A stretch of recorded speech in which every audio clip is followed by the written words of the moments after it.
Hey, So creepy. I don't Oh my care. gosh. I've been I have called the worse. hiccups. I have the Well, hiccups. you have the hiccups. I'm wiped out because leg day today was brutal. I had And leg day so today too. I'm 1,000. Yeah, but I did it hard. Wow. Before we go there, welcome to the Off the Cuff podcast. I am Ashley DeWeese, I'm and on that is bookshelf. my super cute bearded beau, Justin DeWeese. So anyway, I'm wiped out from actually doing my leg day workout hard today. And so I will 100% yawn at some point during this episode. So I don't need to hear it from you about, oh, I'm sorry. Am I boring you? Okay. Can Well, we agree to that? thanks for putting that out there. And when I hiccup, it's no reflection of you either. That's such a weird thing to say. Well, I'm weird like that. But we're not here to talk about Ashley's maladies. No, we're here to make this a super quick recording so that we can squeeze every last drop of amazingly awesome own time. This could be a really Pick long an episode. adjective, man. Let's go. It's the final day of school for our children, half day. Now, when you all are listening to this, it will be They'll be at home they'll be at pestering the home. shit out of us. Can I have snacks? Can I play my video games? Can I do this? Will you come do this with me? It's never ending. Never ending. And again, we work from home by choice, which is a great blessing, but it creates an entirely different dynamic when kids are home for the summer.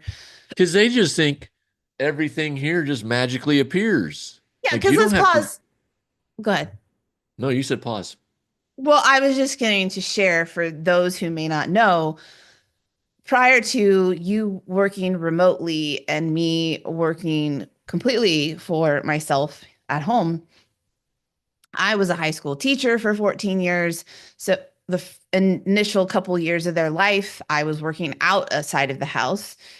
You have always worked outside of the house up until The the Rona. the Rona, when you went remote with one company and then you began a new career with another company, and it was a full-time remote position. So they have experienced life with us working outside of the home, but for most of their life, they've had at least one parent Right. inside of the home working, and now both of us. And yeah, like, as to you, what you were saying, they just, what did Dax even say the other day? He said something just yesterday that was like, well, like, what else do you have to do? Or something to Right. that effect. And I'm like, yep, just hang out all day while you're gone and like wait for you to come home. Yeah. Because in the middle of the night, a genie shows up and just With delivers all the things we need. right. We don't Um, got to work for it. no, no, somebody else pays for all of your athletics and activities and things that we do. Yeah, it's The house and water and electricity and things. apparently we have some work to do as parents to clarify for them what life is actually like. Well, I think if you did a poll, like, I think most parents would be like, yeah, my kid's the exact same way. Yeah. Although I do, on the flip side of things, even though it can be like, you what, go ask someone else to do something with you or do it by yourself. It is nice that they actually want to do things with us, Oh, of you course. know? Of course.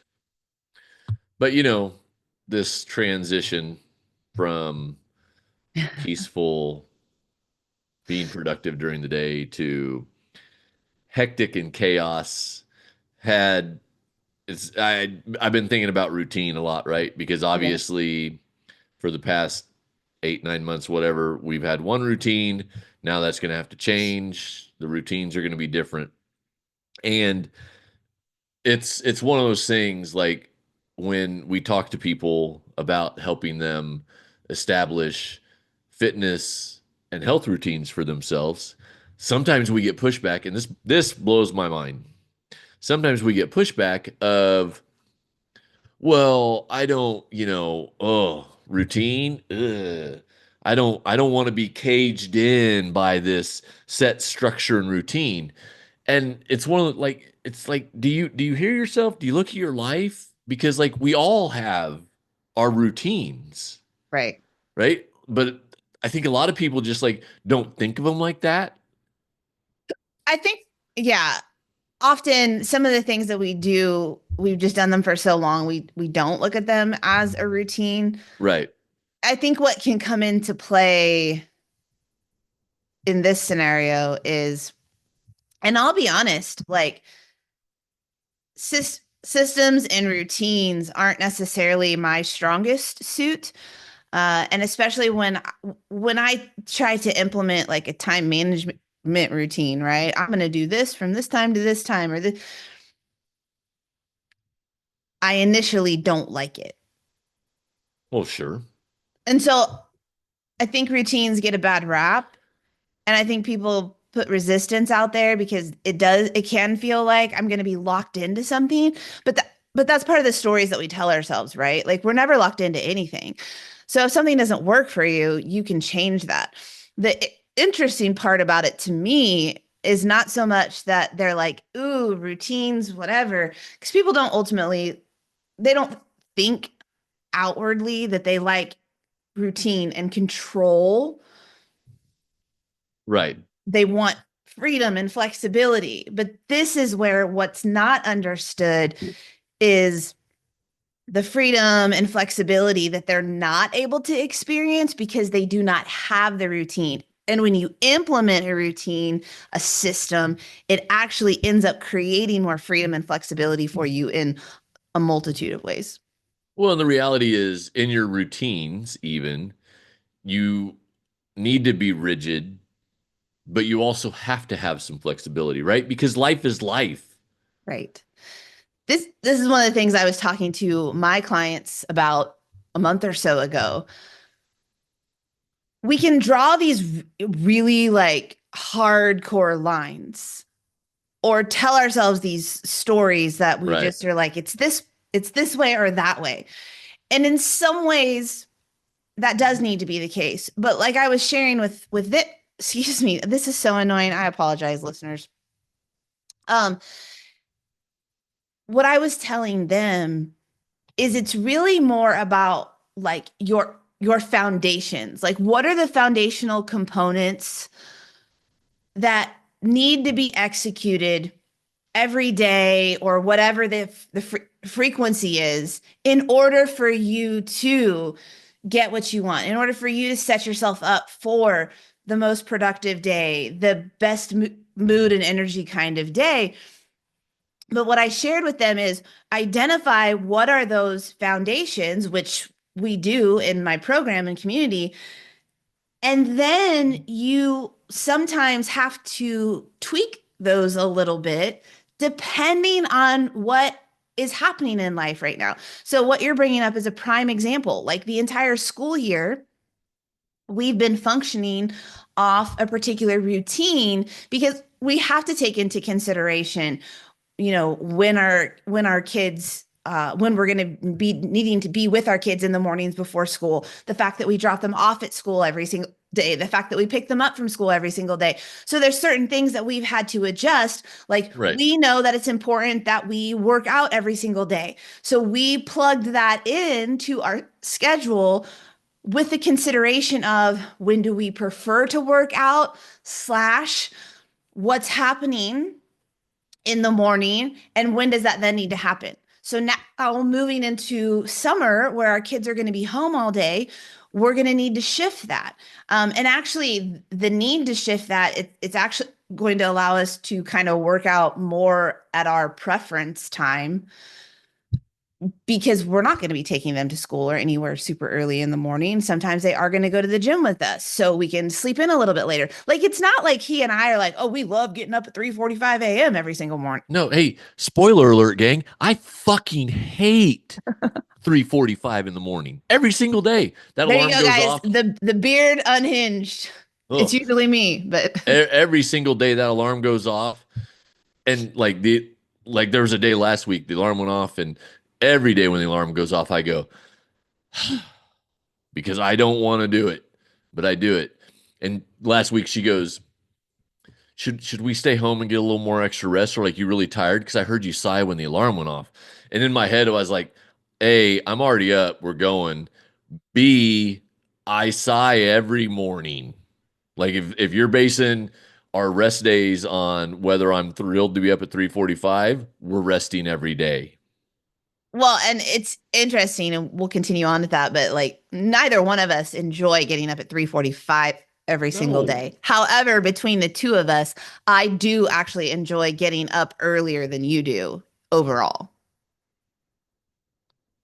Well, I I would argue my hypothesis is you require fewer hours of sleep, Sure. right? Like they always come out and say, "Oh, you need 8 hours of sleep." It's not the That's same for false. everybody. That is That's an false. average. I think some people 6.5, 7 hours of sleep, some people 9, 10 hours of sleep. Like that's where they function optimally. And I think you're more on that shorter range. I'm a I little can more see on that. that Yeah. longer Right. range. And I can't go to bed at 7 p.m. in order for me to enjoy waking up at 3. Right. So my point was we don't love getting up at 3:45 every single day, but I during the know. school year, that's essentially That's the what we do. time that's required for us to do it if we want to get our workouts done in the morning and take care of everything else we need to do for the kids. However, now that we're shifting into summer and we don't have some of those morning responsibilities with our children, we're going to be able to sleep a little bit later, go to the gym just a little bit later, not a lot. Right. But that actually fits more of our preference. And that's also something that in anything, but specifically when we're talking like health and fitness, it ain't always about your preference. Like I tell my clients often, like I don't give a shit about what you want to do. What do you need to be doing? What needs to be happening in order for you to achieve what it is you want to achieve for yourself? Right. And this is a prime example. Like sometimes, in order to get at that fundamental component that we need to complete each day because of how we want to look, feel, and live, that means we needed to get up at 3:45 for this school year in order for one of those things to happen. Right. Now we can shift into something that's more of our preference. And that's a long-term lesson in the lifestyle of being a healthy individual is that for some of the journey and process, it's not going to be the ideals for you. It's not going to be about your preferences. It's going to be about what needs to happen in order for me to make this a non negotiable in my day to day life. And then sometimes, especially the longer that you are in pursuit of your best self, which should be a lifetime, by the way, there's going to be moments where you do get it exactly as you want it, but it's Right. not all of the time. And I don't know that this is the direction that we want to go with our conversation today, but I believe that is a place where people kind of set themselves up for failure or dissatisfaction in becoming a better version of themselves or attempting to, because like they think at some point they're going to be able to get everything that they want, or especially Right. that you get to have it your way now, and it's not, it's compromise and it's sacrifice Right. and it's whatever, but it is determining those fundamental components and then building your life around those. Right. Because life ain't Burger King, y'all. You You don't can't get to have it your have it way your way. every single day. No, you cannot, for sure. So yeah, a little extra sleep, a little less yawning for the big guy in these podcasts. Appreciate that. It's gonna be dope. Now I'll really know when I'm boring you versus. No, you won't. Because somehow in the course of 15 years of marriage, you have failed to pick up when my eyes are glazing over. Oh no, I pick up on it. I pick up on You just it. don't care. You just keep running your mouth. I mean, some days I do care, and sometimes I call you on it. And other days I'm like, I don't care. Like, he's going to listen to me. I want to talk to him about this. I don't care. He's going to listen to the 15,000 words that could have easily been communicated in 4. You're like, can you just send me a text? Get to the monkey. That's where men and Long women are story short. different. though, right? Oh yeah, no, for sure. And again, another area that in order for things to function and in order for each of us to get what we want, we have to do a little bending and shape shifting at times because yeah, I like to say more words, you like to say less words. I like to get it all out on the table. You typically like to keep it more inside sometimes. Sometimes I'm like that too. But it's just I don't know. You just continue to get to know yourself and each other better and you figure it out. And sometimes you got to do things you don't want to do, like listen to a lot more talking than you would Right. prefer. Like right now. I don't give a shit about your preferences. Clearly. See what I did there? Clearly. You know, I get it. I get it. All right. So I think the big nug of this episode really is what? You're not alone if you're like, oh my gosh, school is almost out. And just to say one more thing about that, it's okay to feel that way. Like, I just want to say that. Like, it doesn't mean Right. that you hate your kids. It doesn't mean, like, sometimes people are like, well, why did you have kids then? No, this is the reality. Like, you can love your kids to pieces and be so happy and grateful and blessed that you have your children. And at the same time, be like, oh my gosh, you're going to be in my face 24 hours a day, 7 days a week for the next several months. Like, And I mean, that's true about everything, right? of Like, course. listen, I love you dearly to the bottom of my heart. But if there are days when I'm like, man, if the rapture happened and she was gone like that, it'd probably be all right. Well, I appreciate the nod that I'd be the one being raptured and you would be left behind. Well, unless the rapture is all the good people stay on earth and all the They get bad left ones are behind. Right. disappeared in a minute. We'll never know. We, well, we I mean, we may, will know at some point. right?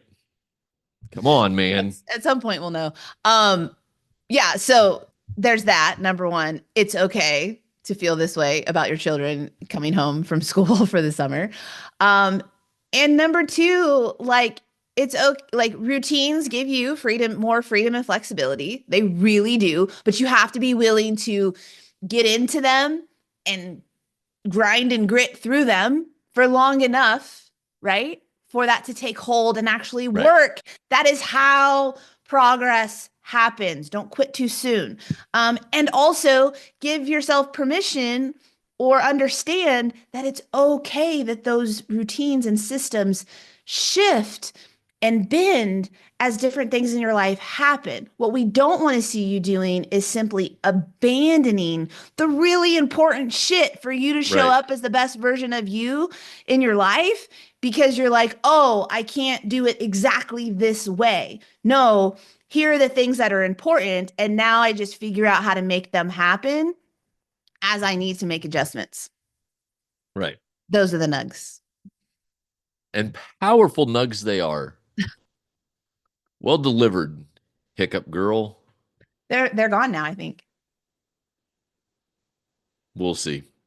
Oh my gosh. I think they're gone. Don't ruin it I for me. will. Bless up for small things. All right. Thanks for tuning in today. We love you guys. Let us know your biggest takeaway from this episode and anything that you want to hear us chit chat about because we've got a full summer that we need this time away from our Right. children. But if you're lucky, Yes. maybe we'll bring them on again.